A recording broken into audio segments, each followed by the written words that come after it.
going on, guys? Okay, so we'll start to get through a few questions. First up, if we go to Wingy Boxing, please.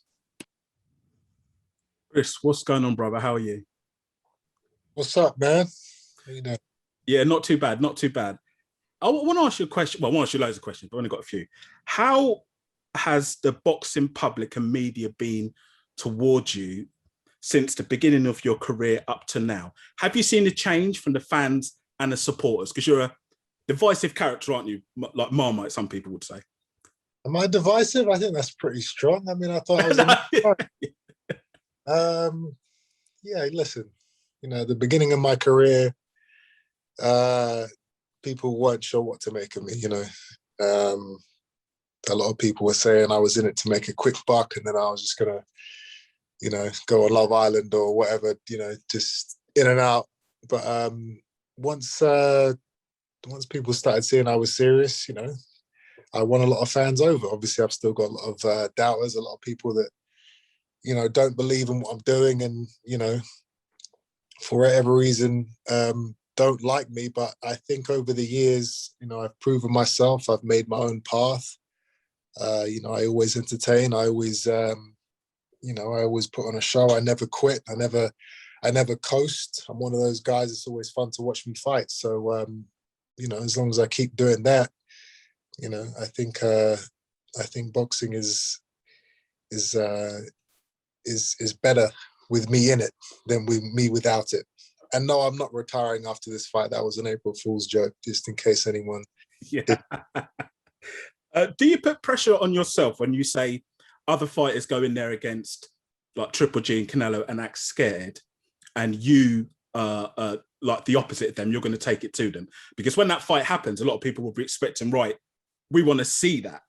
Do you understand what I'm saying? Is that a sort of pressure that you're going to have to go forward, or does it depend in?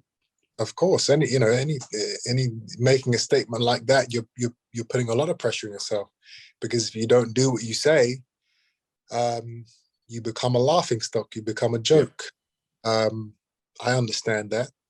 And that's one thing I've never been is a joke or a laughing stock. People know I'm a very serious guy. So, you know, people should take what I say seriously. I don't think I've ever said anything in the ring that I've never gone on to go and do or try to do. So that is the plan. That is the game plan. You know, I'm not scared of these guys. A lot of these guys, they go into these fights and they've already lost. The fight's over before they've even got through the ropes. They go in there to survive. And, you know, if you know anything about me, you know, that is, you know, the last thing that's ever, you know, on my mind. I'm in there to devastate. And that's what fighters like GGG and Alvarez, that's what you have to do to be successful against those guys. You know, they're sharks. They smell the fear, and they will take advantage of it. No one's taking advantage of me. Thank you very much for your time, brother. Thank you. Okay. Thanks, Vinny. If we go to Andy from Boxing Social next, please. Hi, Chris. How you doing? Good. Thank you. Stuff. Quite a simple first one. Why Marcus Morrison? You know, we needed a comeback fight. We needed a warm up. We needed a solid opponent who was going to give me the rounds and get me ready for a big fight in the summer. And he was the name that was put forward, and I accepted immediately. You know, it's a 10-round fight.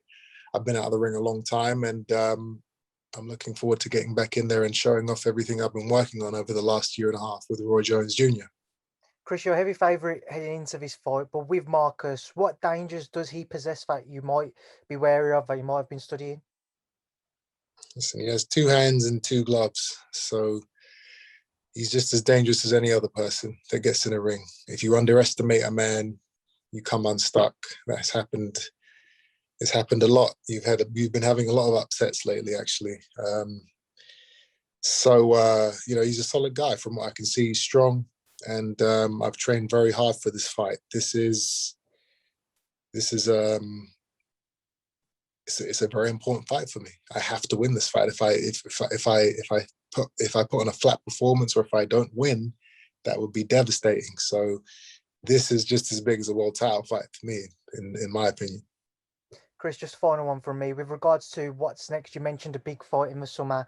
Looking at the likes of the Andrades, Golovkins, Charlos, I mean, obviously up at super middleweight, you got Canelo, maybe Billy Joe rematch. Who would you like to face next if you could choose? Golovkin is the end goal for this year, 100%.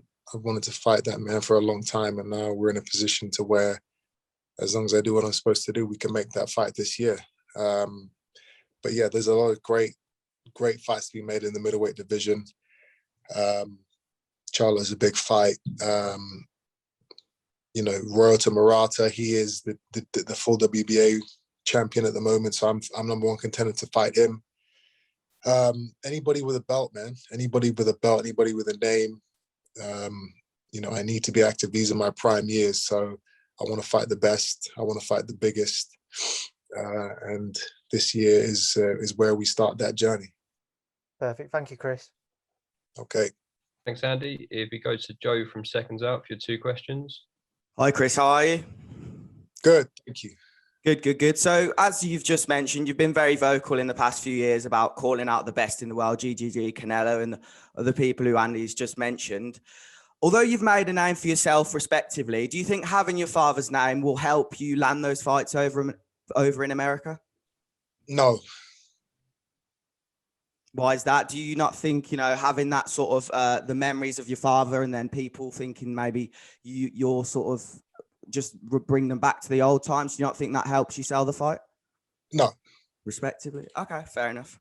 And memories, nostalgia, names, that doesn't mean shit when you got a guy in there who's trying to take your head off. If you can't fight, you can't fight. And going into those huge fights, as you just mentioned, GGG is the current goal for you. How would you think your styles match up, and why actually is he the goal for the end of the year? Triple G is the number one middleweight in the world in terms of you know, viewing figures, in terms of public. You know, he's the biggest name, and I know I can beat him. I want to be the biggest name in the middleweight division. I want to be the top dog. To be the top dog, you got to beat the top dog. So that fight has to be made. You know, it slipped through my fingers a couple of years back, and I've always regretted that. So you know, we have to make it right. All right, thank you. Cheers. Okay, thanks, Joe. If we go to Jonathan Nagel from Pro Boxing Fans, please. Hey, Chris, how you doing? Good, thank you. Genuinely interested to understand sort of the dynamic between you and Roy Jones Jr. What would you say, you know, is the one thing, the biggest thing you've learned from having him around? And does he ever get in the ring? I mean, he's still active a bit in exhibitions. Yeah, listen, Roy's more than active. He's in the gym every day. It's unbelievable. Training every day, training, you know, himself, training me. You know, boxing is his life. He can't stop. He doesn't want to stop. You know, and you know, with Roy, being with him over the last year and a half, you know, I'm not going to change as a fighter overnight. I'm 31 years old, but what Roy has changed in me significantly is my mindset, the way I think about the sport, the way I approach fights and sparring sessions. You know, he's a genius, and I've been learning from that genius for over a year now, and I feel like a lot of his creativeness and his mastermind has rubbed off on me. So now it's just for me to go into that ring on Saturday and show as much of it as I can off. Just lastly, you mentioned at the start, maybe you said from your own admission, people may not have taken you seriously at the start, and there was a lot of pressure on you with your dad's career. Campbell Hatton's also on the bill. What advice would you give to him starting off his career? You know, I've been there and I've done it. I've walked the path, the exact path that he is now having to walk. It's a tough one. You know, if you don't want it with all your heart, if you don't desperately want to become, you know, a great fighter, then it's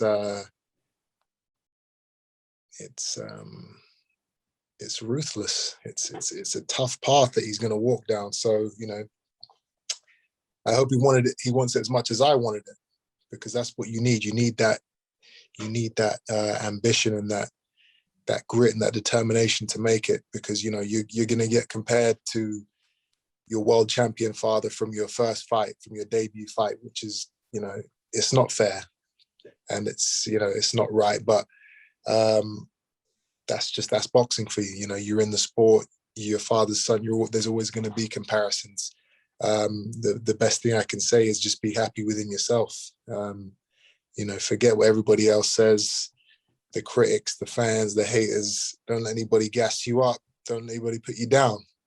Just be happy in yourself. Do what you do to make yourself the best fighter you can be.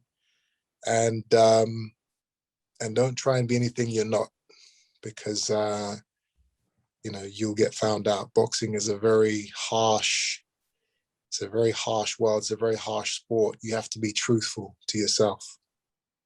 Appreciate that, Chris. All the best for Saturday night. Okay, appreciate it. Thanks, Jonathan. If we go to Carlos Toro for your question next, please. Hi, Chris. Thanks so much for taking time to talk to us. You mentioned, not wanting a flat performance per se in this upcoming fight, but when it comes to wanting that big summer fight and sort of shaking off that ring rust, given how your last fight was cut short, do you feel that getting rounds in is a bit of a more priority this time around? Is it a priority? Lennox Lewis always says you don't get paid for overtime, which is true. And so in that sense, do you want to stay in the path of danger for longer than you have to? I guess I'll make that decision on the night, but it would be good to get some proper rounds in. But if I don't, it is what it is. I have to get those rounds from sparring and from the training. But I think Marcus is a very solid dude, and he's going to be able to go in there and make it competitive. So I've got to be on my game 100%. You mentioned how, you were talking about how you sort of let the Gennady Golovkin fight slip through your fingers a couple of years ago. Do you feel now that there is maybe perhaps more urgency on your side to try and get those big fights that you mentioned, whether it be a Charlo or Murata or Andrade or a Golovkin? Absolutely. I'm 31 years old. I'm in the prime of my life, but the prime doesn't last forever. You got to strike when the iron's hot. And I need these belts. I want these belts. So now is the time. Thanks, Chris. Okay. Thanks, Carlos. If we go to Devinder Pal from the Boxing Voice next, please. Cheers, Dan. Hi, Chris. You okay? Good. Thank you. Good. Just looking at your latest fights at middleweight, would you ever consider going back up to super middle? And if you were to fight Gennady Golovkin, would you want to fight him at a catchweight, middleweight, super middleweight, or is it something that you're not bothered about? Golovkin is a middleweight world champion. Why would I fight him at a catchweight? I won his belt. The only fight that I would move up a weight again for is Canelo. That fight I would move up a weight for, even though I'm not a super middleweight. That's the fight I would move up for. But aside from that, there's so many great fights to be had at middleweight. There's no need to look at the super. I'm not a natural super middleweight. I have to gain weight. I have to eat breakfast the day of the weigh-in to make 168, to make 12 stones. So middleweight is where I'm comfortable at. It's my natural weight, and that's where I'm going to stay for the time being. And just very finally as well, Chris, did you watch the Felix Cash performance on Saturday night against Denzel Bentley? No, I didn't. No problem. He won anyway. But listen, look, best of luck for yourself on Saturday night, and may the best man win. Okay, appreciate that. Cheers. Thanks, Devinder. If we go to Ames from Boxing News TV for you two. Ames here from Boxing News TV. Pleasure to meet you, Chris. I know you're I hope you enjoyed the recent movie. So, didn't hear what you said. I said, I know you're a Mortal Kombat fan, so I hope you enjoyed the recent movie that came out, if you've seen it. I actually haven't watched it yet, but I've watched half of it, so don't tell me what happens in it. No worries, no worries. A couple of questions for me. Chris, there are those in the boxing public who have been critical of the standard of some of the fighters you fought, this being the case here with Marcus Morrison, most notably Time Booth, who believes you're fighting his leftovers, as he says. What's your thoughts on the criticisms about the opponent you've picked for this weekend? I didn't pick the opponent. My promoters picked the opponent. I agreed. You know, I'm not going to turn down a fight. I've been out of the ring for a long time. You know, if anyone who's not happy with it, there's a big red button at the top of your remote, so you can put your finger on it, and it makes the screen go dark. And with that said, there's been a lot of talk with you in your career about those big fights, the Canelos, Triple Gs, Charlos, as has been said, but you haven't been able to land that so far. Why, from your perspective, have those fights not materialized for you, the ones you've been campaigning for a number of years now? What is it from your end? Why haven't they happened? There's only one fight that hasn't materialized, and that's Golovkin. You know, the other fights that I wanted were made. You know, I would have fought Charlo last year. They were lining that fight up. We fought on the same bill at the end of 2019, and then they were gonna build that fight for early 2020. COVID hit, and you know, that put a spanner in the works big time. But you know, boxing's back, so now these fights will happen. All the best, Chris. Thank you. Okay. Okay, we've got time for two more before we let Chris leave. So if we go to Brett Redmond for your question, please. It's done. Hi, Chris. I hope you're well. Good, thank you. I'll refer back to 2015. You know, you absolutely pummeled Gary Spike O'Sullivan at the O2 Arena and retired him on his stool. And straight away after the fight, the first thing we come out was we've heard, you know, you want to fight Gennady Golovkin. Everybody's scared of him. I want him. What actually was the fall down in that fight not happening? Because I know you guys were in deep negotiation, and then Kell Brooks stepped in afterwards. Yeah, I think there's two sides to that story. You have, you know, the side of, you know, Kell Brooks stepping in and I guess taking a lot less money and demands for the fight, making the fight easier for Eddie to make in England. And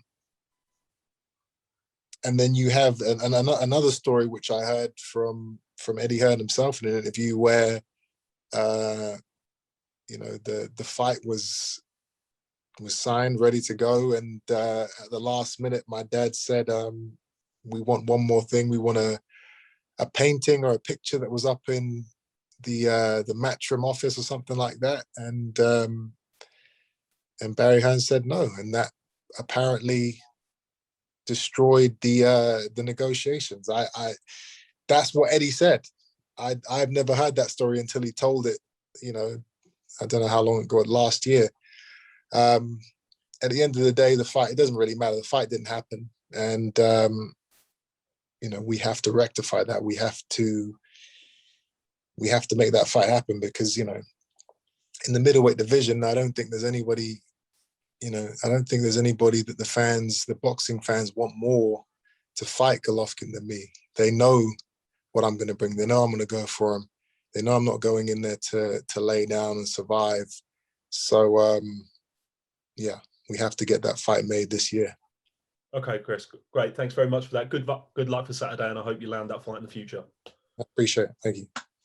Okay, got time for one more. Just apologies for anyone who hasn't had a chance to ask yet, but we're on a bit of a tight schedule. If we go to Dona Corby next, please. Hi, Chris. Great to speak to you. Apologies if I'm repeating something here. I joined in a little bit late, but what is the relationship, the dynamic like when it comes to training between your dad and your new coach, Roy Jones? You know, my father wasn't around for the year and a half that I was with Roy, so there wasn't a dynamic there. You know, it's just me and Roy. You know, my father's happy that I found a coach that I vibe with, and that, you know, we gel and we understand each other, and you know, he's behind it 100%. And you talk about wanting the Triple G fight and you know, that being the ultimate goal for you. Do you believe, I read somewhere that you said that the 2021 is the year to do that. Do you believe that that's a fight that could possibly take place with fans here in the UK? I mean, that's the dream, that's the goal, you know, especially for British boxing fans to have that fight over here. Whether that can be done, you know, that's down to the promotion. You know, obviously he fights a lot in the States, but you know, I would most definitely be campaigning to get that fight here in England for the British fans. Thank you. Okay, Chris, really appreciate your time.